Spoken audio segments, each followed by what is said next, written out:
last look at everyone. Let's get ready. All right, everyone, here we go. Clear the visor. Let's get ready. Victor 54, take 4. The job of the director, I think, is to set the context through which other people can create and do wonderful things. So I've tried to encourage as much in the way of ideas as I possibly could. Let's try that. All right, pictures up. Ready. This film looks astounding. It's absolutely gorgeous. James is really visual. A lot of our dialogue early on was me sending him images, him sending me images, and just understanding exactly what we were telling each other without any words. Kevin Thompson, who's the production designer, did a brilliant job, but his brilliance also was a challenge for me because there's not excess space, there's not room in these crafts. They're all built for like military-grade tolerances. That was the idea. Dealing with space and space travel brings out like the kind of kid in all of us, and I think that there was a bit of a giddiness at times of like the worlds we were creating. I'm doing a little pruning. It was looking a little healthy, too healthy for us. It has to be a very sad garden. The attention to detail was unbelievable. This is what it's come to here on the Lima project. They had one little seed from 10 years ago, and they're being very careful with it. This is tonight's dinner, right in here. If you look back to the 60s and see the space program stuff, it's not really much different than it is today. We're projecting ahead and saying that it's still very utilitarian and functional. Welcome aboard the Cepheus.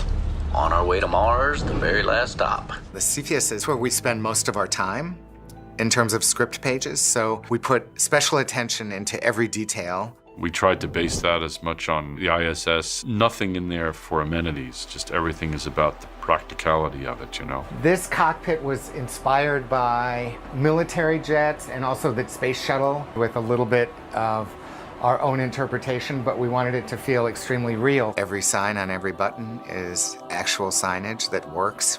I wanted every switch to have a purpose so that if you wanted to land the space shuttle looking at the cockpit in the movie, you could do it. All the switches up here, all the controls in the console, all the screens are as authentic as possible. From the painting of the panels and the molding of the ship, each piece of set dressing is based entirely on real technology. Now we're in the command module.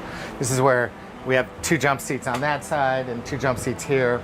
We've taken the wall out so that we can have access for the camera. And then right behind this door, this is the equipment module where a lot of the action takes place. And you know, we built the sets twice because you had a horizontal set, right? And then in order to do the zero gravity stuff, it was a vertical set. We duplicated this and built it twice. So we could do stunt rigging and hang the actors and have 0G. We had to match the set dressing exactly. It's meant to be that there's no up and there's no down. Like doing it. Now we're in the airlock, directly behind the equipment room that we were just in. These are these doors here. And it's directly in front of the last room in the Cepheus, which is the fuel chamber, the farthest back section of the Cepheus, sort of the roughest mechanical room or the boiler room of the ship. This is the side where Roy McBride climbs up to show you how he gains entry into the ship on Mars.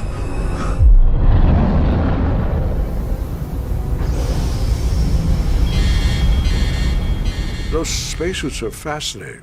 You have a cooling system, you have materials that expand and contract from pressure, you have a computer. It's a whole world inside that spacesuit. The weight of a real one is 30 pounds. We did cut it down to 15, but it's pretty authentic looking. When you think about costumes for a science fiction movie, it's one of the great challenges because the clothing gets dated instantly and, you know, you want to put the diagonal zipper or something on the shirt or whatever, all of a sudden it dates the movie in some way. James didn't want it to be costumey, and that was very important for him. And I had to think about how to solve that. I remember I brought this book I have showing how engineers dress, you know, incredibly simple. And he kind of went, oh, I see. So the job was to find a way of making it banal and ordinary, but not today. 100 years from now, I don't know if I could ever get there, but not today. And it was very difficult because I knew the results would be totally invisible. He said, if I'm good, no one will ever notice the costumes. May I say, I think it's one of the things I'm really happiest with in the film.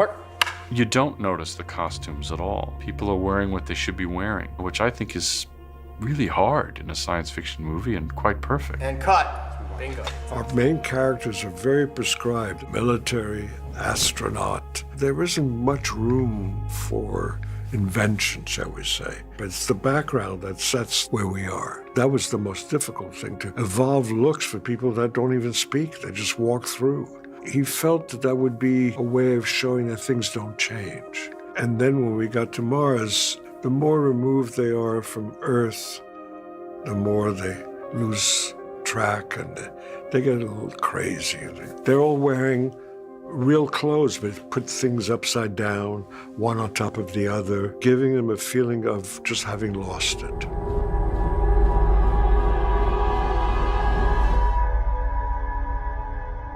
We've tried to approach this again with an eye towards as much authenticity as we could. We saw Mars, which is the sort of last manned outpost for our film, and what an outpost, scientific outpost in Antarctica is today. A few years ago, I had read about an installation in Antarctica where they have these parties. They all let go, they all dress as they want.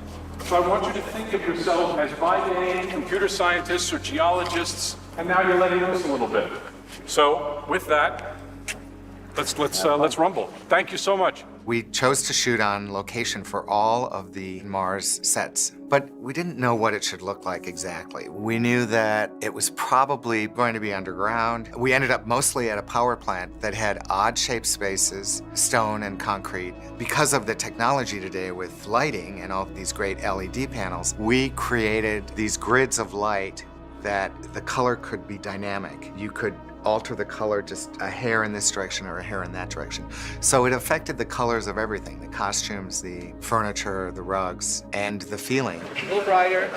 There you go. We had a fantastic director of photography, Hoyte van Hoytema. Which is kind of the coolest name you've ever heard, isn't it? Hoyte has a whole crew who are very dedicated to him and to the movie. He goes in there and he is the floor commander. I joked that I said they were the cult, and they're amazing, and they have a great sense of humor about the whole system and the whole way that he works, and it makes going to set very rewarding. I'm doing this for a very specific reason. Oh, I see. And I was very grateful for that on this. There was a lot of technical stuff that he had gone through already doing Chris Nolan's movie Interstellar that I just didn't know at all. But during this sequence, the ship is kind of repositioning as we do this, right? Right. What Hoyte was able to do with this is beyond my understanding or explanation. And it's only someone who's made a lifetime of studying light and refractions and color temperatures and things that are well beyond me. You have to select new blue because we went dark. It was shot on film, not digital. James was striving for an analog kind of feeling. His idea being that it feels more truthful to us instinctually. As 35mm goes, it's quite grainy, what we've done. I love grain. To me, it's like the brushstrokes in a canvas. The photography is astounding, it's jaw-dropping. And in a way that I didn't even realize until I went to the digital intermediate, because then you start to see all the stuff you didn't see before it. The latitude of film is crazy, all the stuff in the details, all the work he did with color, and it becomes astonishing. It's a movie of extremes and very strange color schemes. The science of it dictated a lot of what we did. Here's a fact for you. If you were to take your hand and dig it into the sediment of the moon, the lunar surface, and you brought it back to the Earth, it would be almost black, the surface of the moon.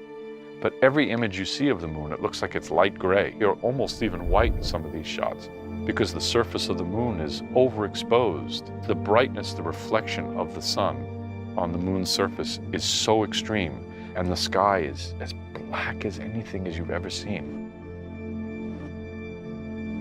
Mars would be, from the photographs that we have seen from Jet Propulsion Laboratories rovers, not quite so red, actually, a little bit more yellow than red. And Neptune, you'd get only blue light. If you'd have any light at all, we're actually cheating. You'd probably be considerably more dark than it is in the film, but obviously you have to see something. All right, ready, rolls down.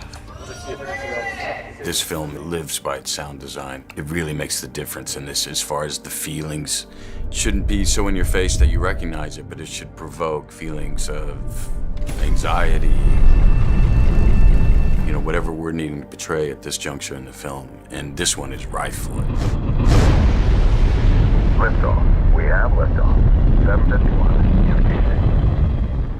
The approach is to do very practical sounds, which are the spacecraft at the edge of basically breaking apart, almost like creaking ocean liners, right?